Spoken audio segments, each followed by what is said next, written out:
সূরা বাকারার 259 নম্বর আয়াতে আল্লাহ রাব্বুল আলামিন একটা ঘটনা বর্ণনা করেছেন। সেখানে নামের উল্লেখ নাই, কিন্তু মুফাসসিরিন ইকরামগণ বলেন যে এটা হলো উযাইর আলাইহিস সালাতু ওয়াস সালামের ঘটনা। কার ঘটনা? উযাইর আলাইহিস সালাতু ওয়াস সালাম।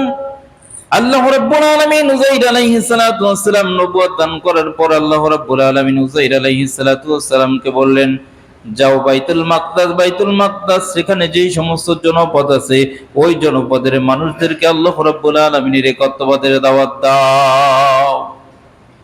কি করবে? আল্লাহর একত্ববাদের দাওয়াত। উযাইর আলাইহিস সালাতু ওয়াস সালাম সেই জনপদে গেলেন।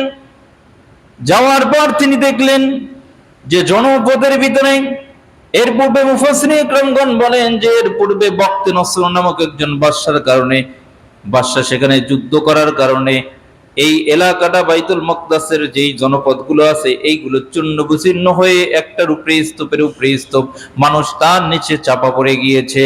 তখন তিনি মনে মনে চিন্তা করলেন, আল্লাহ রাব্বুল আলামিন পবিত্র কালামের ভিতরে ডাইরেক্টলি বলেছেন যে যখন এই রকমের দেখলো উযাইর আলাইহিস সালাতু ওয়াস সালাম বললেন যে আল্লাহ রাব্বুল আলামিন এই স্তূপের ভিতরে মানুষগুলো যেগুলো নিশ্চিহ্ন হয়ে গিয়েছে, আল্লাহ রাব্বুল আলামিন এই মানুষগুলোকে কিভাবে জীবিত করবেন।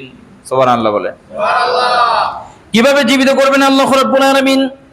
যখন উযাইর আলাইহিস সালাতু ওয়াস সালাম এই চিন্তা করতেছেন বা বলতেছেন, আল্লাহ রাব্বুল আলামিন উযাইর আলাইহিস সালাতু ওয়াস সালাম একটা গাধার পিঠে করে সওর হলেন।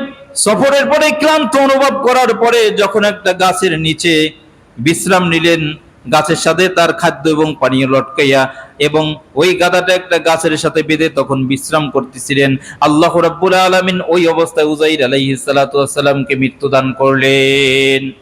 কে?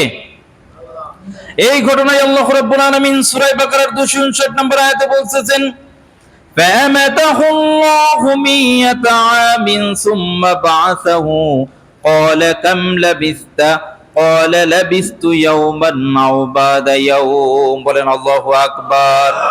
فَأَمَاتَهُ اللَّهُ مِائَةَ عَامٍ, আল্লাহ রাব্বুল আলামিন বলেন আমি উযাইর আলাইহিস সালাতু ওয়াস সালামকে 100 বছর পর্যন্ত মৃত্যু অবস্থায় রাখলাম। কত বছর? 100 বছর। জোরে বলেন কত বছর? কে বলেছেন? মিথ্যা আছে এর ভিতরে? লা শাক্কা ফীহি, যার ভিতরে কোনো সন্দেহ নাই, ডাউট নাই, মিথ্যা নাই, কথা ঠিক নেবে ঠিক। আল্লাহ রাব্বুল আলামিন ফামাতাহুল্লাহু মিয়াতা আমিন, 100 বছর পর মৃত্যু অবস্থায় রাখলেন। সুম্মা বাসাহু, আল্লাহ বলেন আমি আবার জীবিত করলাম। আল্লাহ রাব্বুল আলামিন 100 বছর পরে তাকে আবার জীবিত করলেন। উযাইর আলাইহিস সালাতু ওয়াস সালামকে আল্লাহ রাব্বুল আলামিন বললেন যে কামলা বিস্তা, কতদিন পর্যন্ত উযাইর তুমি ঘুমাইয়াছিলা? কে জিজ্ঞেস করছে? জোরে বলেন কে জিজ্ঞেস করছে? আল্লাহ জানেন না? জানার পরে আল্লাহ রাব্বুল আলামিন আবার উযাইর আলাইহিস সালাতু ওয়াস সালামের কাছে জানতে চান, কামলা বিস্তা, তুমি কতদিন পর্যন্ত ঘুমাইছিলে? উযাইর আলাইহিস সালাতু ওয়াস সালাম জীবিত হয়ে বলতেছে, লাবিস্তু ইয়াওমান আও বা'দা ইয়াওম, হে আল্লাহ আমি একদিন অথবা একদিনের কিছু অংশ ঘুমাইছিলাম। আল্লাহ রাব্বুল আলামিন জানায় দেন, বাল লাবিস্তা মিয়াতা আমিন, হে উযাইর তুমি 100 বছর পর্যন্ত ঘুমাইছিলা। বলেন সুবহানাল্লাহ। কত বছর? 100 বছর। বানজুর ইলা তুআমিকা ওয়া শারাবিকা লাম ইয়াতাসান্না, তার আল্লাহ রাব্বুল আলামিন যে ওই বলেছিলেন যে আল্লাহ কিভাবে জীবিত করবেন, এইটা আল্লাহ রাব্বুল আলামিন উযাইর আলাইহিস সালাতু ওয়াস সালামকে সরাসরি দেখানোর জন্য আল্লাহ রাব্বুল আলামিন তাকে মৃত্যু অবস্থায় 100 বছর রেখেছেন। বলেন সুবহানাল্লাহ। আল্লাহ রাব্বুল আলামিন উযাইর আলাইহিস সালাতু ওয়াস সালামকে ডাক দিয়ে বলেন, হে উযাইর ফানজুর ইলা তুআমিকা ওয়া শারাবিকা লাম ইয়াতাসান্না, তুমি তাকাও তোমার খাদ্যের দিকে, 100 বছর পরে খাদ্য আর অবশিষ্ট থাকবে। যদি কোনো পাত্রের ভিতরে রাখে যে পাত্রের অবস্থাও তো শেষ, কথা ঠিক না ঠিক?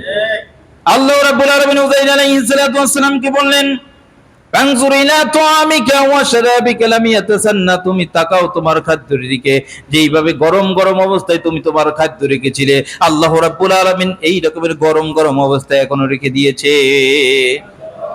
সুবহানাল্লাহ বলবেন না? সুবহানাল্লাহ। 100 বছর পরে যখন উযাইর আলাইহিস সালাতু ওয়াস সালামকে আল্লাহ রাব্বুল আলামিন বললেন, আনজুর ইলা হিমারিকা, তুমি তোমার গাধা যেটা ছিল যেই গাধাটাকে তুমি বেঁধে রেখেছিলে সেই গাধার দিকে আল্লাহ রাব্বুল আলামিন বললেন যে তাকাও তুমি তোমার গাধার দিকে। যখন গাধার দিকে তাকাইলো 100 বছরে গাধার তো মরে পচে ওখানে হাড্ডি অবশিষ্ট থাকলো না। আল্লাহ রাব্বুল আলামিন উযাইর আলাইহিস সালাতু ওয়াস সালামকে ডাক দিয়ে বললেন, ও উযাইর, তুমি তোমার গাধাকে আবার ডাক দাও। বলেন সুবহানাল্লাহ। যখন গাধাকে আবার ডাক দিল, ডাক দেওয়ার সাথে সাথে গাধা আবার হাড্ডিগুলো একত্রিত হয়ে মাংসে পরিপূর্ণ হয়ে আবার উযাইর আলাইহিস সালাতু ওয়াস সালামের কাছে চলে আসলো। বলেন সুবহানাল্লাহ। আল্লাহ রাব্বুল আলামিন উযাইর আলাইহিস সালাতু ওয়াস সালামকে দেখানোর পরে আল্লাহ রাব্বুল আলামিন এই ঘটনা আবার দুনিয়ার মানুষকে শোনানোর জন্য আল্লাহ রাব্বুল আলামিন পবিত্র কালামের ভিতরে আল্লাহ রাব্বুল আলামিন ঘটনা হিসেবে আল্লাহ রাব্বুল আলামিন উল্লেখ করেছেন